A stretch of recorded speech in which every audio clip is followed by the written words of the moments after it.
What's up, everybody? Welcome back to the Film Jump. This is part 2 of our Zack Snyder director discussion video. His last film that we discussed in the first video was Sucker Punch. Yeah, how about that intro? Let's move right along to, I think, your favorite Zack Snyder movie, Man of Steel. Man of Steel. For me, 2013. yes, June 2013.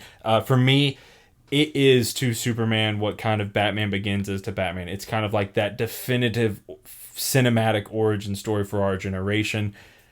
It's aged like wine for me. I remember coming out of it and I was like, it's a little like some stuff's a little clunky. Yeah, I was soft on it too. I saw it in a bit of a rough theater experience, kind of a cheapo depot theater because of where I was at the time. And so I think that had something to do with it. But, you know, the cinematography, the action, the visuals, you get, you know, the closest thing to Dragon Ball Z style live action fight scenes in this movie done with Superman.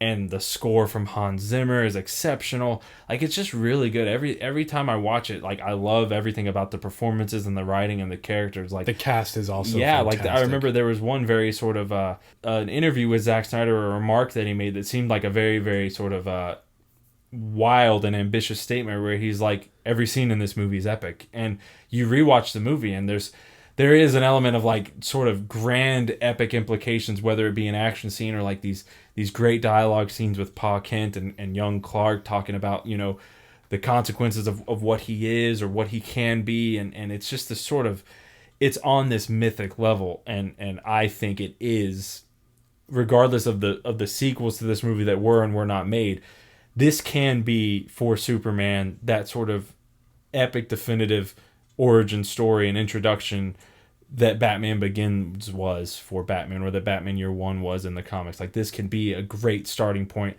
no matter what other Superman movies you watch or like. Like, this is just an excellent first chapter. For me, I was originally a little soft on it. I knew it was good, but I didn't really love it at first because, like many other people, we were right out of the Avengers the previous year. Marvel was like, we have this connected cinematic universe.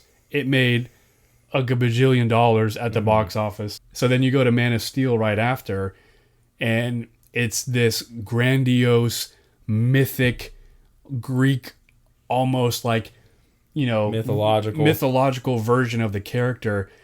And I gotta say, at the time, I absolutely loved the opening with Russell Crowe, and everything on Krypton was so cool. And I think really the movie kind of is, but at that time it was not kind of received that way. You know, we were in a world where Iron Man 3 was making $1 billion, and that was just the kind of vibe the world was in, of like fun, colorful, kind of lighthearted, like, let's take everyone to the movies and just have a lot of fun with the characters and just make it very sort of charming and charismatic and entertaining. And this is something that's like, not that it lacks like great performances or anything like that, but it's a little more chess than checkers that people were kind of wanting at the time. A little more filet mignon when people were wanting the cheeseburger kind of a thing. You know, the cultural moment was just different. And it's kind of unfortunate because it's like, I feel like the world really missed the boat on embracing this movie the way it deserved to be. Mm-hmm. Yeah, I remember the criticisms of the movie very well. Dire, you know, a very serious Superman, this and that, but disaster porn. Yeah, you know? I don't think that a lot of people really wanted a deconstructed, humanized, but also grand Superman at that time. But for me, you said it, it has aged like fine wine. His DC movies, we'll talk about the other ones in a little bit, it has aged very well, and to this day, I rewatch that one much more than the Avengers and a lot of the Marvel movies. And every time I watch it, I appreciate more little things about it here and there. Mm-hmm. It's not a perfect movie, but I think it's a perfect beginning to... kind of perfect at what it is. Yeah. And the VFX are really cool. Some of it is a little, you know... I don't know. Snyder's always had a little bit of this sort of hyper-real stylized look because his movies have this very strong, like, visual, like, high contrast sort of... They look like graphic novel imagery to them, and the CGI sort of consistent with that stylized look. These movies don't look like everyday average life, so the CGI isn't kind of held to this. It's sort of the stylistic, realistic standard as opposed to a kind of super photorealistic standard. So they kind of operate on this kind of palette, this kind of graphic novel kind of color palette.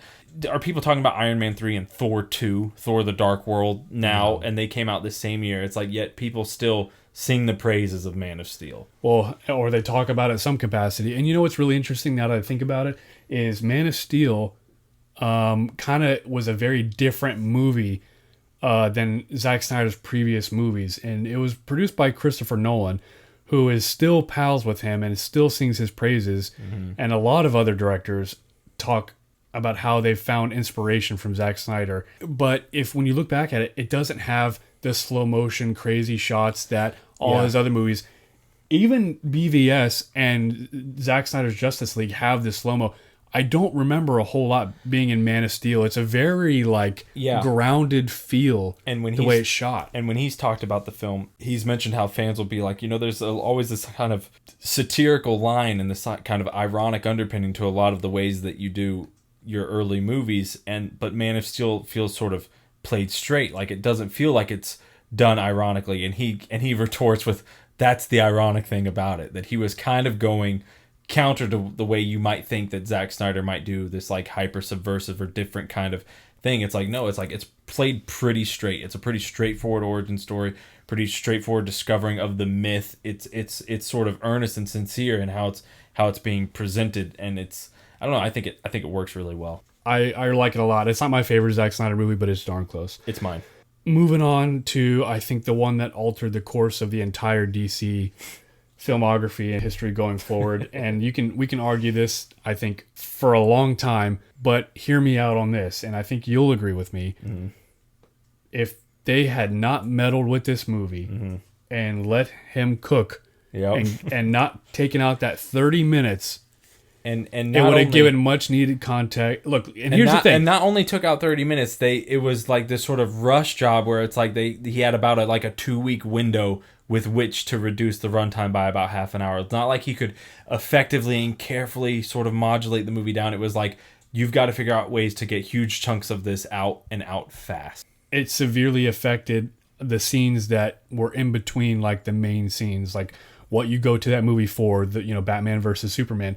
And I get it if you don't like the way that he presented the actual showdown and certain aspects of Doomsday, or which I think the last hour of this movie is cinematic gold. And I think he was genius casting Jesse Eisenberg as Lex Luthor, because he was like the Mark Zuckerberg. Yeah, he knew that Zuckerberg was the bad guy before a lot of us caught on to the fact that Zuckerberg was the bad guy. Right. Is it a purely faithful adaptation of that character? I don't think so. I'm not huge into the comics, but I think when you look at it and you pull your view back and look at it as real world, it's like a Zuckerberg, the Social Network type of villain, Yeah. He saw that, and I think that's probably what hooked him. Yeah, playing on the sort of modern, younger billionaire, twerpy, annoying, kind of pretentious, kind of a but persona. Also smart. But also genius in his own right. Yeah. I mean, you can make some quibbles about, is it the most effectively structured screenplay in the world? Is there some elements of the sort of plot that are a little clunky and just a little kind of convenient or what have you, that it's is it the most effective way to accomplish what they were trying to accomplish, or is it a little bit of a bumpy, clunky road to get there? A little bit. It's not this the greatest screenplay ever or anything, but and the director's cut is certainly much more effective. But to get to the point of an honest fight between Superman and Batman, where it's not just you have to kind of build that in, because these characters are sort of smarter and better, to the point where they're not going to just be hotheads and have one argument and have a legitimate fight. There has to be a slow manipulation of both of them on both sides and a bit of a blackmail to kind of force this confrontation to happen. What I think you're trying to say is their fundamental differences and their ideologies isn't just going to cause them to want to beat each other up. Yeah. It's not going to happen. Exactly. It's not just a simple, Bruce, I don't like the way you do things. I don't like the way you do things, or I don't trust you. They're not that dumb. They're not dumb enough to fall into that. And it kind of starts off Batman recognizes this threat that could be there, and that's how his whole thing seed starts. Of doubt is planted. Yeah, and whatever. I think it works. I like all the scenes, and the director's cut, or the Ultimate Edition rather, adds so much context to the narrative threads that is what sets up the framing of Superman, and it really connects the dots. Yeah, it really does, because you see what Lex is orchestrating. I don't think enough people appreciate that. They want to argue about like, oh, they fight over nothing and then they get friends over nothing. It's like, you don't really appreciate the fact that it's like the entire conflict is a manipulation by Lex from the beginning. Mm-hmm. He's paying people to say certain things or blackmailing people to say certain things. He's feeding narratives. He's cutting off this. He's doing that. He's orchestrating this whole thing to just create that strife, to create a scenario where Batman has been pushed to the point where he thinks he has to take out Superman, and then he can then blackmail Superman into having to take on Batman, a Batman who is now driven and committed to the fight. And so then that's the scenario. Like it's a tragic thing when they come together, because it's like this is Lex Luthor winning. Just getting them to the point where they're fighting is Lex Luthor's victory. Yeah. Ben Affleck is great as Batman. Awesome. I love him visually. I love his character. Batfleck's great. Yeah, I love Batfleck. I'll say it now. He's my favorite on-screen Batman. Doing the voice modulation was a stroke of genius, like very smart rather thing to do. Rather than forcing it. Its own voice. Exactly. It's like why wouldn't you do it? Because then it just makes him so much more of a comic book character. Cavill is great. Like, we didn't mention this in Man of Steel. Cavill's a great Superman. He's a great Clark. He's a great Superman. Like, he just embodies a lot of this sort of the iconography of the character very well. There's a lot, and I think a movie like BVS warrants probably a further, longer discussion in another video one day. But I wholeheartedly believe had the people got the original vision, it would have been better reviewed. I mean, my goodness, the thing opened up with 160 plus million opening weekend. Yeah, the two things that I would say, the sort of what would be the most beneficial while changing the least, I think calling it Batman v Superman Dawn of Justice felt like such a corporate, superficial, flashy, fun versus movie title. And then they cut it down to this 2.5 hour movie to try and make it more about the action and the fight, when Man of Steel was chapter 1 of this sort of DC saga. If they had committed a bit more, just called the movie Dawn of Justice and said, look, this is an expansion from Superman into other characters. Don't make it be all about the fact that it's these two characters fighting. That's not what the movie is. That's an aspect of the movie. So if you just called it Dawn of Justice, made it feel like, oh, it's Superman getting introduced to these other DC characters, and said from the outset, look, it's a 3-hour vision. We're committed. It's an epic film, and that's what it is. We're not going to try and cut it down or pretend it or mainstream it. Like, it's a big, dark, epic film, and it's just, we had Man of Steel, then we're going to have Dawn of Justice, and this is just the next step to what's coming, which is ultimately the Justice League. Yeah. And for the record, I'm going to say I really, really like what they did with the Martha scene and Batman saying, why did you say that name? And it working for him, because my opinion, and I think this is also, Zach explained it, but you can talk more to this because I think you actually watch like the watch along or the what he talks about is, it's not that they share the same name. That might be a little hint of it. It's the fact that it triggers Batman's PTSD and he now realizes he is becoming the very person who killed his own parents. That's why during that scene, there's a flashback of his mom dying again, Martha. Yeah. And they do share the same name, but that's not the reason. Yeah. Clark Kent, Superman knows that Batman is Bruce Wayne. He has X-ray vision, and he also deduces it earlier in the scene with his super hearing. But the first time he sees Batman, he can clearly use his X-ray vision to see who he is. And Clark Kent is a journalist. He knows what's what. He knows Bruce Wayne's past. And so the reason he doesn't say save my mom is because he's trying to reach in his most desperate moment for something that would give Batman pause. So by saying save Martha, he knows it would make Bruce think of his mother and how she was murdered. And with murder on his mind, it takes him back to the whole beginning of his journey. My journey was started by someone being a murderer and killing my parents. And now he's sitting here, about to kill someone himself and becoming a murderer. And then Lois just adds on to it saying, like, that's his mother's name. And that shows that, like, his whole stance throughout the movie is that he sees Superman as this weird alien, that he's not human, he's not one of us. And it shows that's like, yeah, this is a man. He does have a mom just like I had a mom. I think it's a great multi-layered thing. It's one of the biggest kind of like, everyone really kind of missed the boat on that scene. I don't like to do the, if you don't get it, you're just dumb. But man, it feels pretty obvious to me. And it's just really weird that it's just this like lampooned, lambasted, dumb scene. I'm like, I don't know. I don't know what to tell you if that's your opinion of it. Yeah, I think it works. I like BVS quite a bit. Very awesome. And it leads into a dark chapter in Zack Snyder's life where he's making Justice League. Yeah. Unfortunately, his daughter unalived herself at that time during the post-production, I believe, because he filmed an entire movie. I think it was mid-swing of the well, yeah, because it was pretty much all filmed, so it was kind of in as that was wrapping up. Yeah. And there was a lot of studio garbage behind the scenes. It's well documented, well talked about. We all know the story. Justice League comes out. It's terrible. It's garbage. Yeah. It just doesn't work. Joss Whedon did a terrible job. There's about one cool scene in the movie, and it just so happens to be a scene that is from Zack Snyder's version as well. Joss Whedon's a scumbag. That's our stance. Yeah. Even though he gave us the Avengers and Serenity and Firefly. He got a lot of skeletons in his closet. So we'll skip right ahead to the miracle and the movement of Zack Snyder's Justice League. Mm-hmm. We don't need to dive into that. Everybody knows all about that, especially if you're on like film Twitter and everything. But I want to talk about the movie. Great movie. It is an epic saga. Unfortunately, the conclusion in my mind to the DCEU that started with Man of Steel. Yeah. But again, what a totally different movie. The trailer showed it, and the whole thing, it's like, it's so crazy that this happened. It doesn't happen. It's also equally frustrating that the success it had didn't allow for more. Yeah, it's a cinema.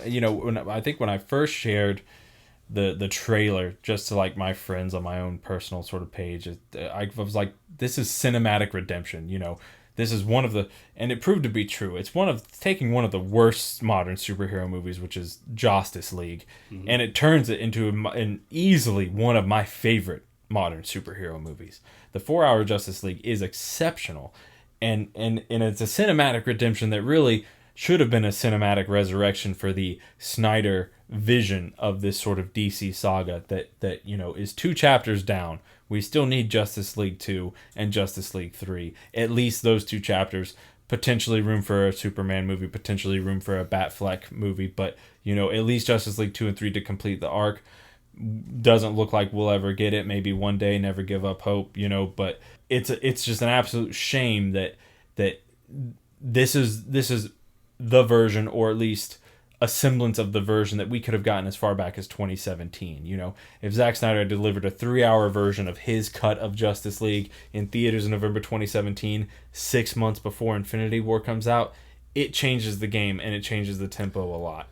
Yeah, I think a true Zack Snyder's Justice League, like you said, would be an hour shorter, maybe. And it would have been very different. We probably wouldn't have the same dream sequence, and we wouldn't have Martian Manhunter. It would have been Green Lantern.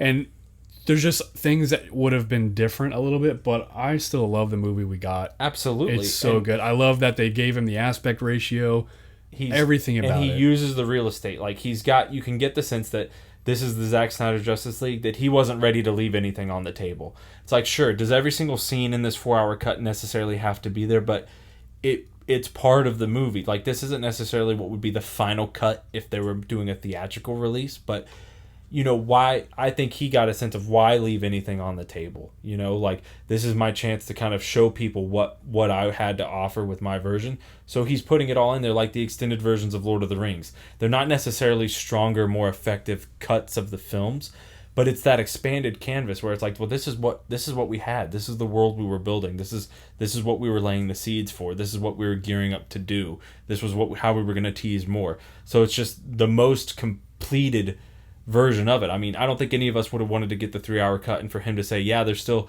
an hour of various scenes in there that are kind of cool but didn't really belong. It's like, I think there's a sense of like, dude, put it all in, give it all to us. Whether it's kind of, it's structured more as a mini series anyway. On 4K and Blu-ray, it's spread across 2 discs. It's in 5 or 6 parts with an epilogue, and so it's designed. It's almost designed as if it's a mini series spread across 2 discs, and with that format, it works really, really well. It's very effectively paced. I don't think I've ever seen a movie this long that kind of felt so well put together.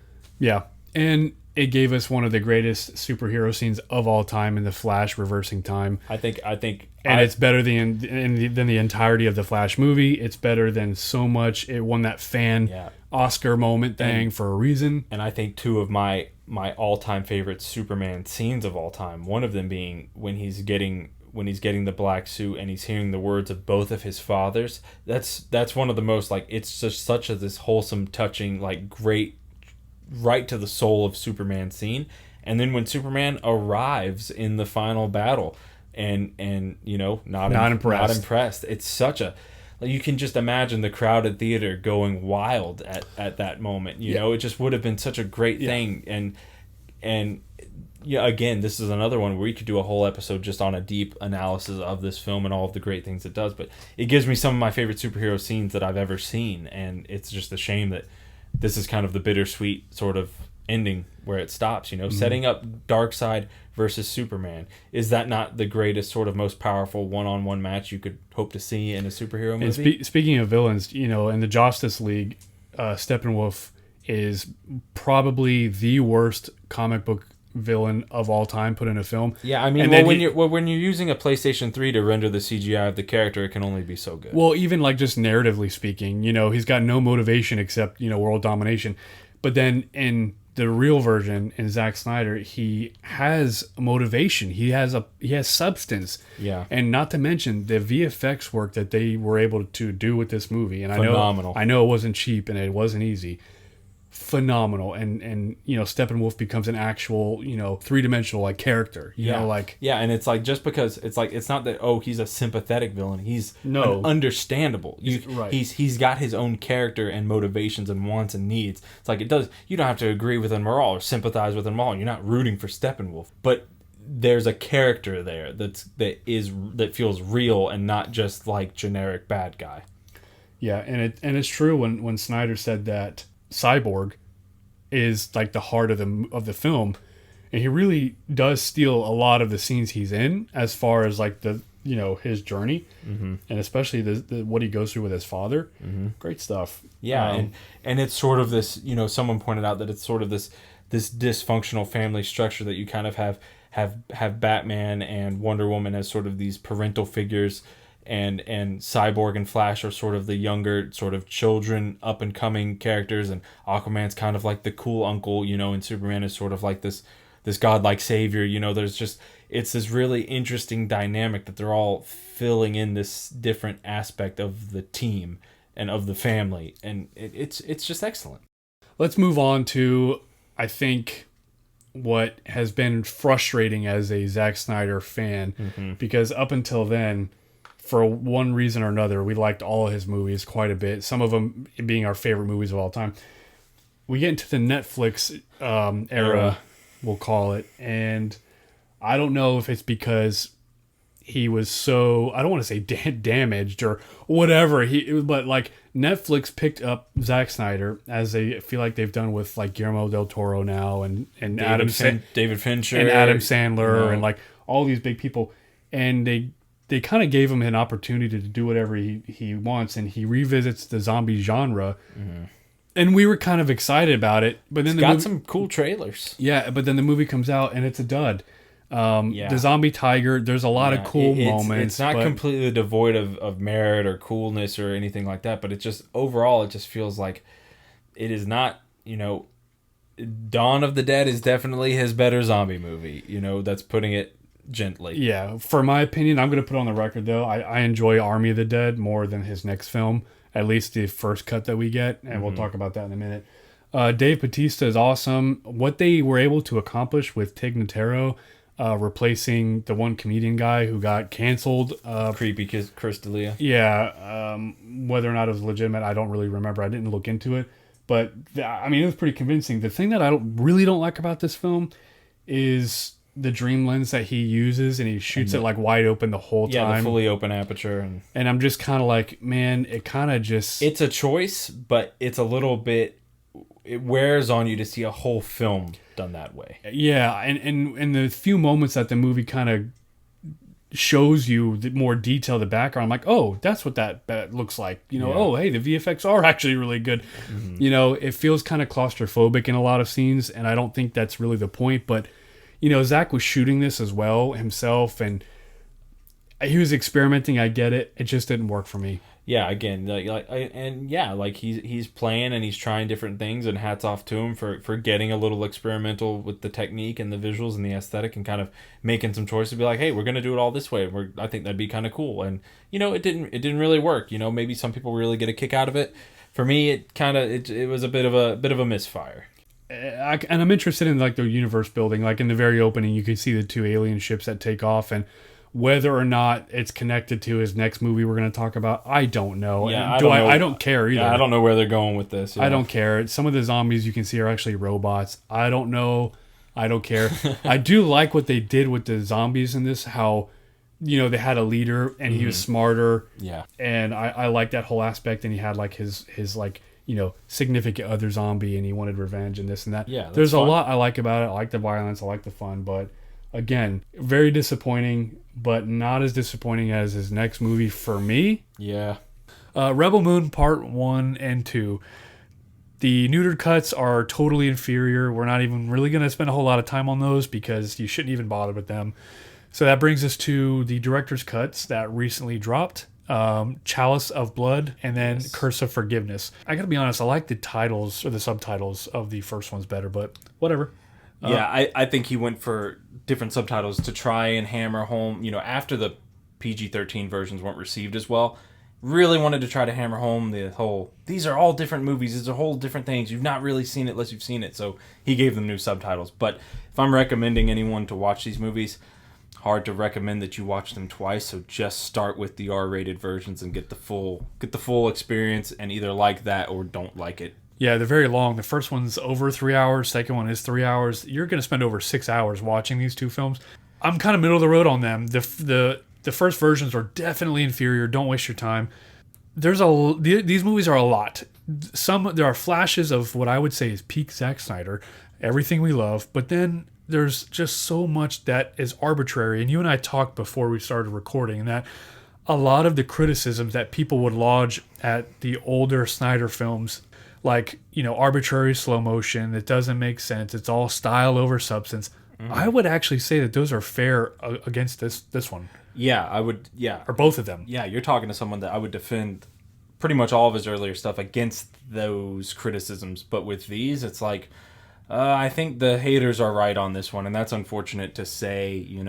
Whenever you're talking about an endeavor that's about a 6-hour watch time, you have to earn that with quality. I can watch a bad 80-minute movie that's not going to waste my day. I don't want to watch a 3-hour movie that's anything less than excellent. And when you talk about a 6-hour, 2-part epic, it needs to be cream of the crop, and these are very far from cream of the crop, and that's unfortunate to say. Yeah, a lot of the problems for me are the good moments but not good scenes that we talked about already, in that, like, the character that Jaimin Hansu plays, General Titus, at least in the second part, when they're having their, third act climax war scene and they're all confessing their past, which is a really stupid way to, exposit all this stuff. He starts singing, and it doesn't feel earned. It's like, okay, we watched you, do all the wheat and process the wheat and beat the wheat for like 20 minutes in slow motion. That's a subtitle for the movie Rebel Moon, Beat the Wheat. Beat the Wheat. But, yeah, they didn't establish that he was a bard or anything like that. And I don't mean to just get superficial and funny with the criticisms here, but yeah, it's this dinner scene where you have 6 hours of movie that you could have fed in and threaded in their various flashbacks and storylines more effectively. Hell, you could have tied some of them together and made some of them sort of dovetail with each other so that it's not just like, I'll tell my story, then I tell my story. Like, so it doesn't just feel like separate threads in this universe. It's like some of them could have gone hand in hand, and they didn't really do that. Yeah, I was hoping that the director's cuts would show more of the recruiting, and they do a little bit, but you have the same problems as the neuter version. It's more in the sense that the action scenes that occur when they do the recruiting are longer, but exactly. The actual process and the clunkiness of the recruiting is still just as clunky. Yeah, they don't really try and argue about why they should or shouldn't. It seems like they all just agree because revenge. Yeah, and you could have done something really interesting where you had someone turn them down, but then maybe they come back around in part 2 or at the end of part 2 or in one of these future sequels. Like, you could have done some interesting things that's not just the by the numbers, hey, you're on the team, hey, you're on the team, hey, you're on the team. Another part, and I don't want to hate on every bit of these movies because I'll get into some of the positives here in a minute. But another part I really don't like, and this is a problem with both movies, and really I think it's just a writing and a narrative structure problem, is when they're going to recruit the guy who's indebted for something, and he rides the Griffin. Yeah. They don't even discuss whether or not she's like, oh, you can ride this Griffin? He's like, yeah, I can ride it. Like, okay, yeah, let's just trust this man we've never seen because we'll be slaves forever if he fails. Yeah, there's not a lot of pragmatism or not a lot of skepticism or reservations about a lot of things. And anytime you put any movie in a position of like, well, if this thing doesn't happen, the movie's basically over. Like Anakin winning the pod race in The Phantom Menace. Pretty much the movie can't happen or is done if he doesn't win the pod race. You know, there's not an alternate solution to their problem. So anytime you put a movie in that situation, you're basically killing the narrative sort of tension of the film just to watch that action sequence, the pod race, him taming the Griffin, just to see it unfold, because you're in a point where it's like, well, we know he's going to have to be able to do it, otherwise the movie's over. Because we see them later on. And you want to avoid that, you know, if you can. Arbitrary slow motion throughout the whole thing. I mean, my goodness, in the first parts of the movie, all of them, you know, you get multiple shots of people just dropping the grain after they see the king's gaze. You know, Gaze, gaze. Yeah. Just to be clear, it's not Gays, the king's gaze. No, it's not a bunch of merry men. But yeah, you know, it's like, I don't know. I mean, I could probably dog on this movie, or both of them, all day long. It's unfortunate that there's a lot to dog on, and it sounds like all of the most superficial, brain dead stuff. But honestly, like that stuff, like some of this stuff matters. Like you don't just want to see like slow motion can be excessive. Sometimes it's proving a point. Sometimes it's stylistically cool, and sometimes it's like, all right, man, we don't need to see any more slow motion. You know, simple as that. I'm also kind of at the point where the use of Junkie XL and his score is not doing it for me anymore. He doesn't. We talked about this also, in that the motifs, and he doesn't change the theme to match what's going on. It's like, let me just hit this soundboard button, repeat it when this song comes up, and I akin it to Wonder Woman's theme song being played too much in Zack Snyder's Justice League. Yeah, every time it was played, it was only the same version of it. The limitation. It was never any variation. Not fast, slow, quiet, loud. It was just the same one. Yeah, if you'd got me after 300 Rise of an Empire and Mad Max Fury Road, I would have placed Junkie XL very, very high on my quote-unquote up-and-coming composers list. I'm like, this guy's wild and electronic, but also orchestral, and I think he's going to do great things. And I'm one of those that I really like the work he did on Godzilla vs. Kong. Did not love as much the work he did on Godzilla X Kong, and the stuff he's done for the Sonic movies is kind of mixed bag. His stuff on Zack Snyder's Justice League is good, but like I think he's kind of, there's a lot of limitations to his style. Yeah, and for any haters out there, we know it's Godzilla Kong. He was just saying that to differentiate. Yeah, to specify the difference. And yeah, so some of the positives, like I said already, you get some excellent, incredible shots and the composition, high contrast stuff that Zack Snyder's known for. Jimmy, who's voiced by Anthony Hopkins, is awesome. Rebel Moon starring Anthony Hopkins as Jimmy, like he really steals the show. He's my favorite part of both of these movies, I gotta say it. I think he's everybody's favorite part. I mean, there's just not a whole lot that holds the set pieces together, and a lot of the slow motion and these scenes of people just talking about their past or whatever, it doesn't feel earned. It doesn't feel like it's properly developed. It's just literally like a hodgepodge of all his awesome ideas kind of thrown together. And I think the criticisms that people had of Sucker Punch are more warranted here. They're more applicable, yeah, because with Sucker Punch, he had a narrative device that allowed him to just do whatever he wanted visually with the fantasy sequences, and it's all in their head and things like that. Here, it's all tangible and real, so it must all be tied together with something sort of feasible and believable. And when it's a totally invented world, in the same way that you could potentially have a reason to explain anything wild that you're seeing, the viewer also has any reason to question anything and everything they're seeing.